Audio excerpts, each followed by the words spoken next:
Hello, welcome to my chaotic shed in my chaotic life, but I'm specifically focusing on headlights. I just bought myself a Nissan Navara. If you're new to the channel, this is just a one-off tip for the moment. I think if I come up with some more tips later on, I'll throw them at you, but this is just a one-off. I ain't got a lot of money, and I'm not one for buying massive products to do specific jobs if I know there's another way around it. I have another way around it, and I want to show you how to polish up a set of plastic headlights which at the moment don't have surface scratches on. Okay, so I'm trying to eliminate sandpaper, I'm trying to eliminate any coarse cleaning materials that you would be advised to buy to do this job. All I'm using is just simple products, so stay tuned. More to come.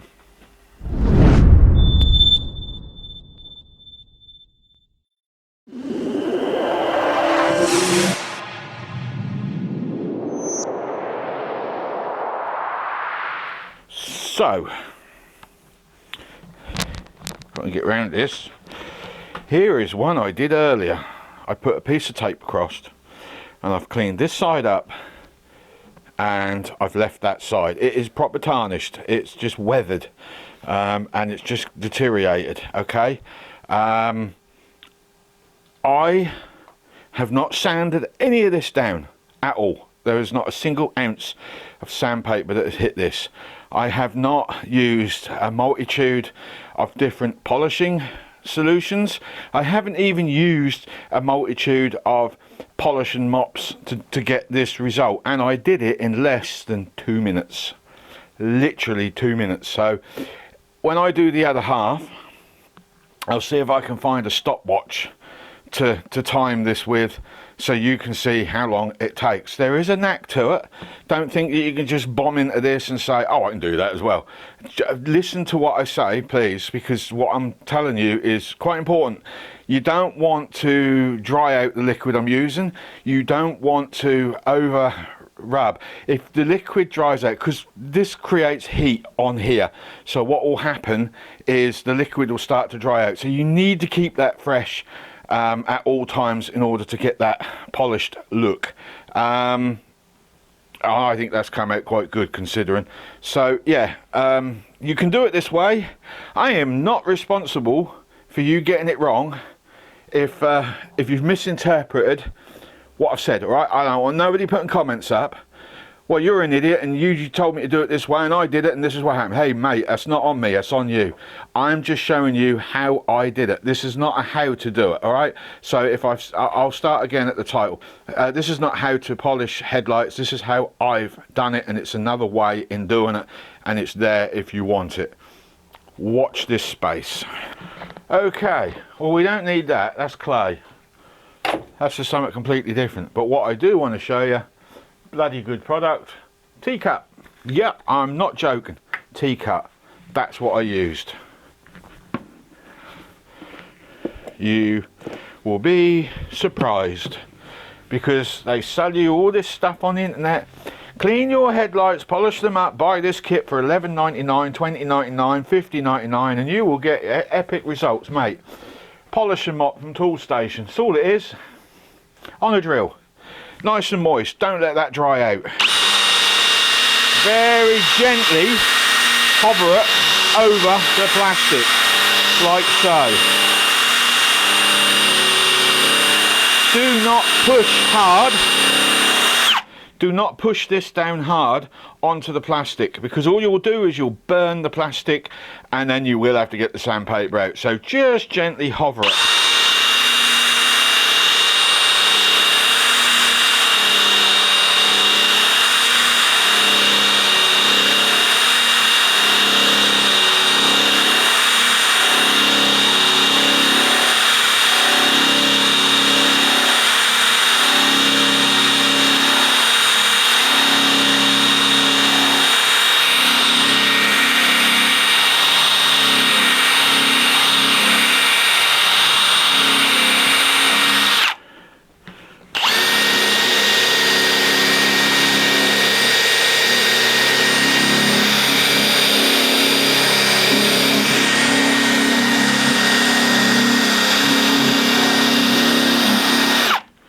Right, that's drying out. Let's get some more on there.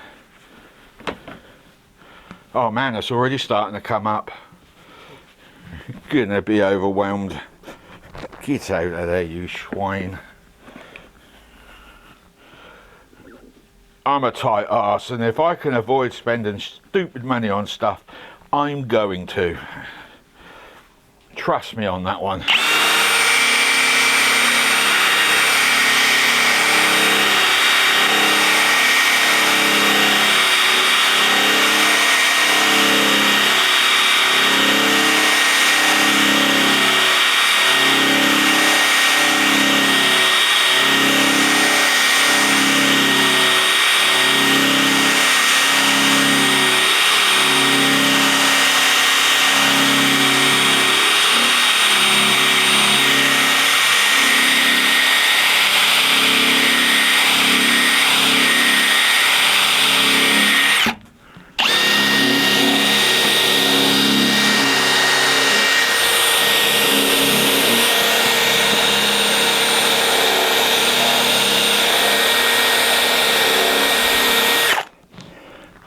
Drying out again, and I'm on this area here. I need to keep that moist at all times. This has to stay, this plastic, moist. If it goes dry, the fibers on the brush will start to bite into the plastic, and what will happen is it'll act like bloody sandpaper.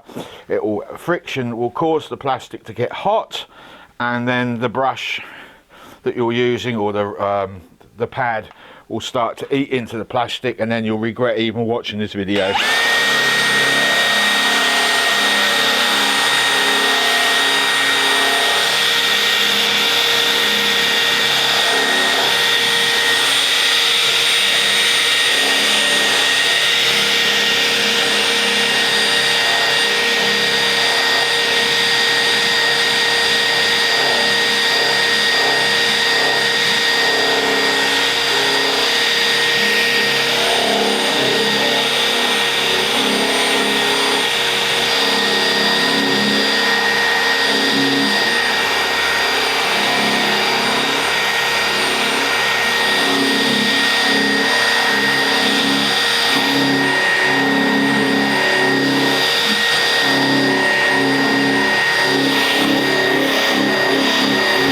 Right, oh, for crying out loud. Okay, let's get some paper. Give this a wipe.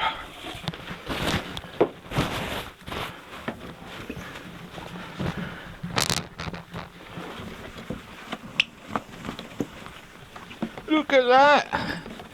I wasn't joking.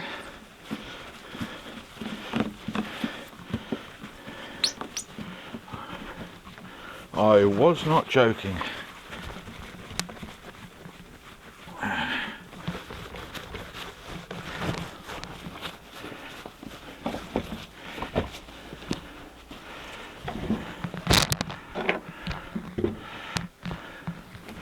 Get out of it.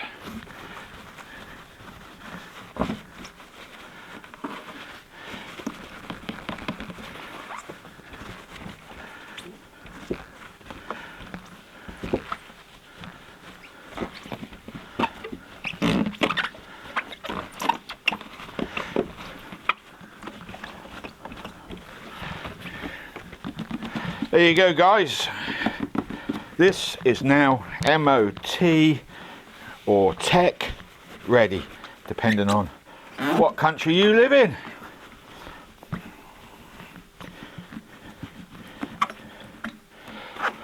So that's tip number one. I have another one for you, because what you need to be careful of is when you put it in the vise, not to break your tabs off with the vise, but not to flick the bloody thing flying, out, which is what happened to me earlier. So I've now got to repair that.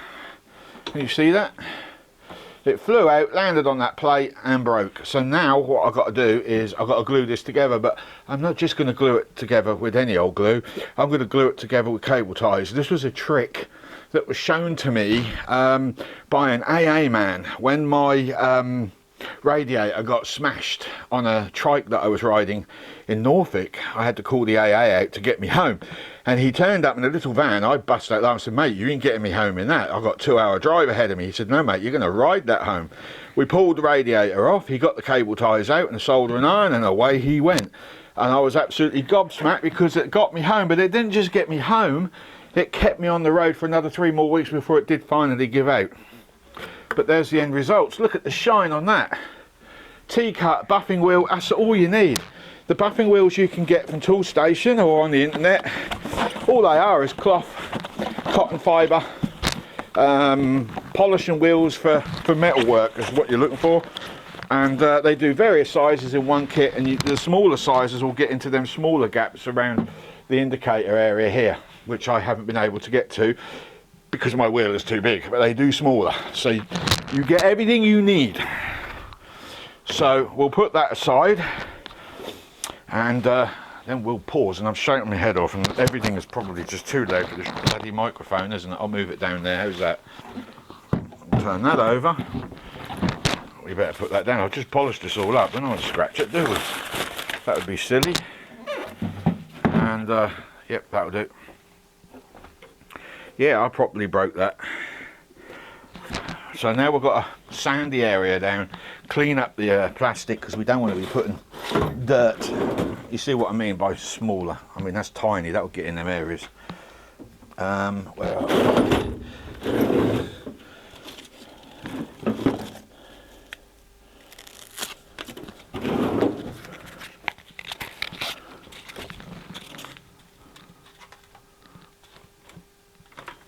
So,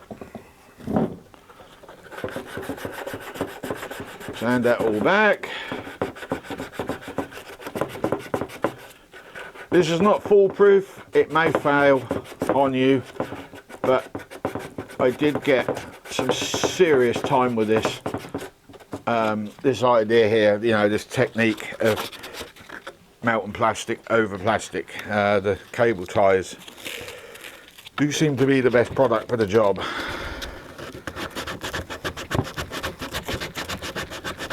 I'm not saying you should do this. If you have a professional way in doing it, at this point I would spend the money and do it. But if you're in a hurry, you need to get it fixed so you can get home. This is definitely one for the school of bodge.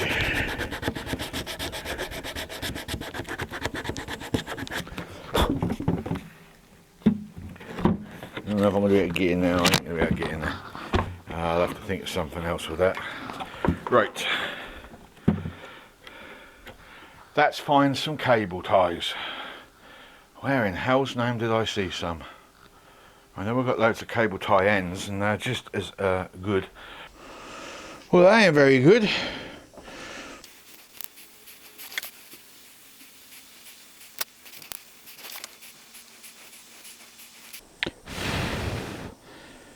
Right, I need to find a way of holding that, you see.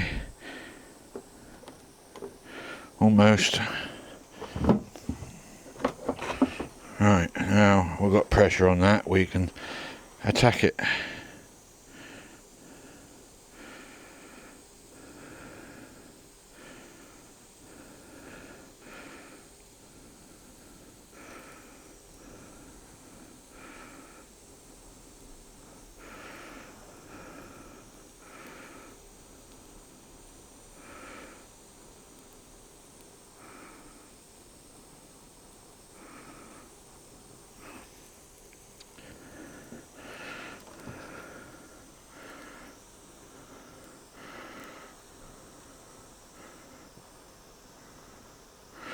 I won't lie, I could do with a better soldering iron.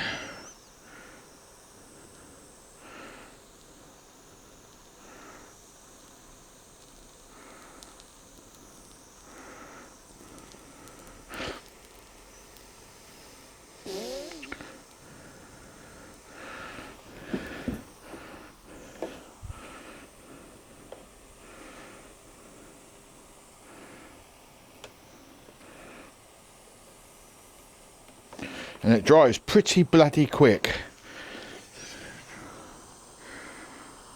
Right, now just need to melt it, get it flattened out like you would if you were welding. Right. There we go.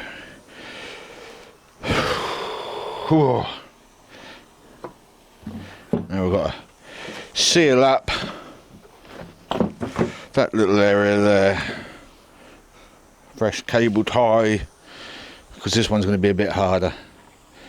Right, so melt the area over so it cleans it up, because I couldn't sand that one, if you remember.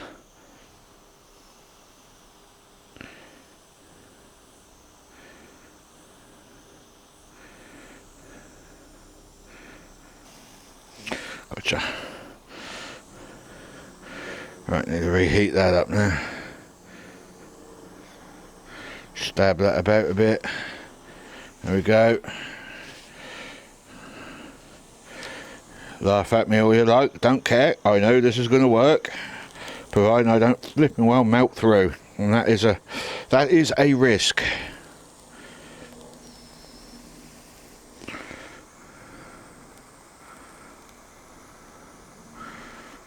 Ah, it's going. Back off. Just started to feel that go.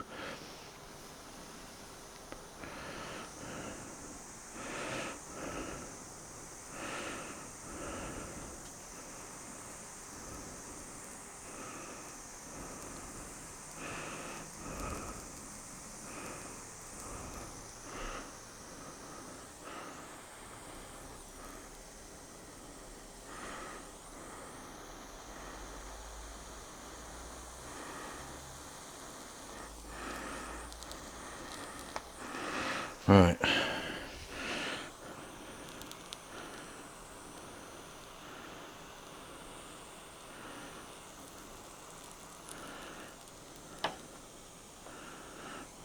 There we go. Don't think I'm going to get that any better, so we let that dry off, and we'll chuck some polyurethane sealant around that as well, just as a fail safe. We've polished it, we dropped it, we fixed it. Solid. Right. Okay, convinced? Don't care if you ain't, I'm happy with that. But I am going to polyurethane it, because if there's any pinprick holes, water will get in there, trash the lights, and all of this would have been for nothing. So, another product I use, Toolstation's going to love me. This stuff, love the stuff. Messy as hell though. I've heard a lot of people slagging it down, saying, oh, no, they're rubbish. No, I don't think so. I've been using this for a lot of years, and it's never let me down. So if we do that, and we get a pencil, and because that top half didn't melt onto the plastic properly, as you probably just noticed, so I can't BS my way out of that one. Not that I would like to see truth being spoken. So down you go there, down you go there, around there. We're just doing this to stop water ingress. We are not doing it for any other reason. I just don't want water in there. Bear with me.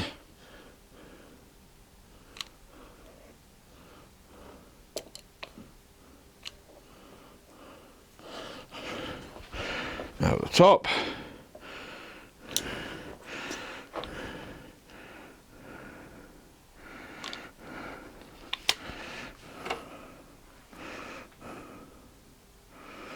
Spread it a bit, give it some love. Right, we've got a little crack there I couldn't resolve, so yep, polyurethane it is.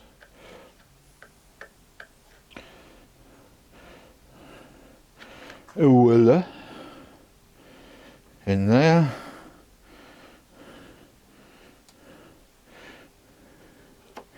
Well, children, I hope learning time is fun for you. You're probably thinking, my God, who is this idiot? There we go. There we go. I am pleased with that. I'm not pleased I dropped it, but I am pleased I've managed to bring it back. That was when I was doing the first polish up the first half. So there you go. The polyurethane is only there for one reason, and that is to stop any water getting in if I haven't quite got it sealed up enough. No other reason. So wet your finger, wipe it around just to get it a little bit smoother. There you go.